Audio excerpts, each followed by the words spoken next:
সকলোকে good morning. সকলোকে ৰাতিপুৱা সকলোৱে উঠি আহি ঈশ্বৰক সকলোৱে নাম ল'ব পাৰিছে আৰু ময়ো পাৰিছোঁ আৰু আপোনালোকেও পাৰিছে।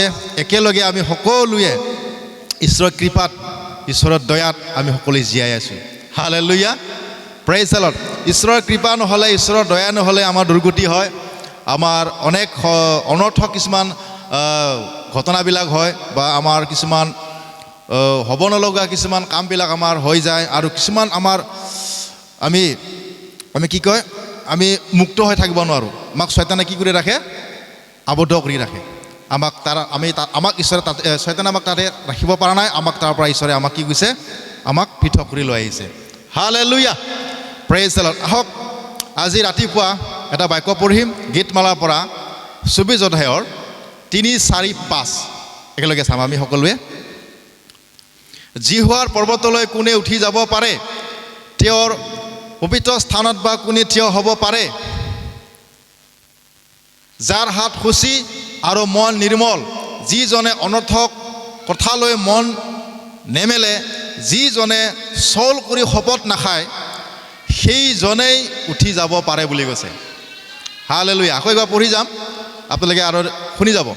জিহুৱাৰ পৰ্বতলৈ কোনে উঠি যাব পাৰে? কোনে উঠি যাব পাৰে জিহুৱাৰ পৰ্বতলৈ? কোনো নোৱাৰে বুলি কৈছে। কিন্তু পাৰিব, কি বোলে পাৰিব?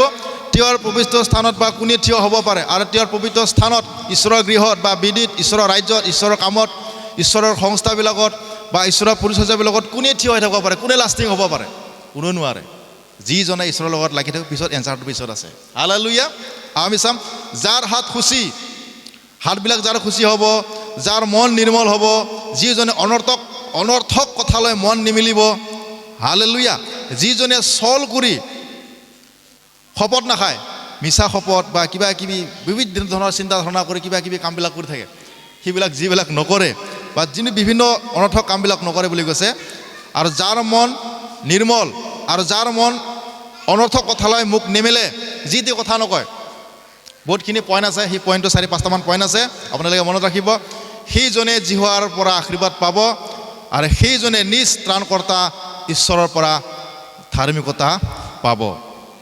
ঈশ্বৰে ধাৰ্মিকতা দিয়ে, আপুনি নিজৰ ঈশ্বৰে ধাৰ্মিকতা দিয়ে, আপুনি নিজে হ'ব নোৱাৰে। হালেলুয়া। আপুনি বাক্য পালন কৰি পবিত্ৰ আত্মা স্পৰ্শত থাকি বা আপুনি ঠেক পথে যাব কাৰণে আপুনি পাৰিছে বুলি ভাবি আপুনি নিজকে ধাৰ্মিক বুলি নাভাব। ঈশ্বৰে ধাৰ্মিক কৰিলে আপুনি ধাৰ্মিক হ'ব। Hallelujah, hallelujah. যেতিয়া ঈশ্বৰে আপোনাক ধাৰ্মিক কৰিব, কেতিয়া কৰিব? আপুনি সকলো ফ'ল' কৰিলেহে ঈশ্বৰে আপোনাক ধাৰ্মিক কৰিব বুলি কৈছে।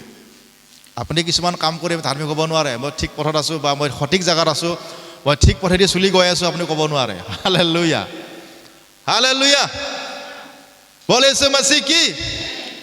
আহক আমি সকলো একেলগে উঠিম আৰু ঈশ্বৰৰ সেই আশীৰ্বাদ যদি পাব লাগে, আমি ঈশ্বৰৰ সেই ধাৰ্মিকতা যদি ঈশ্বৰে যদি আমাক ধাৰ্মিকতা কৰিব পাৰে, আমি নিজে যদি ধাৰ্মিক হ'ব নোৱাৰোঁ, তেনেহ'লে ঈশ্বৰৰ কামবিলাক আমি ফ'ল' কৰি যাব লাগিব। ঈশ্বৰে দিয়া এই সকলো বাক্যবিলাক, বাণীবিলাক আমি পালন কৰি যাব লাগিব, তেতিয়াহে ঈশ্বৰে আমাক ধাৰ্মিক কৰিবলৈ পাৰিব বুলি কৈছে। গীতমালা 24 অধ্যায়ৰ 5 পদত কৈছে।